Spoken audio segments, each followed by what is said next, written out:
Hey, welcome back. Today we're going to be upgrading the BMW F650 GS rear brake light to LED.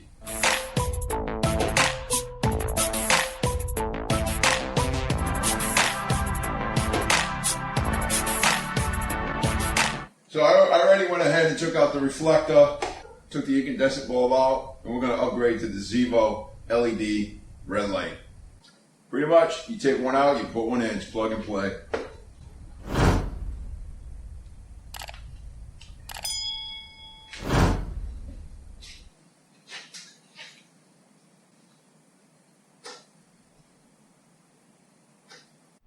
Now, you just put the cover back on.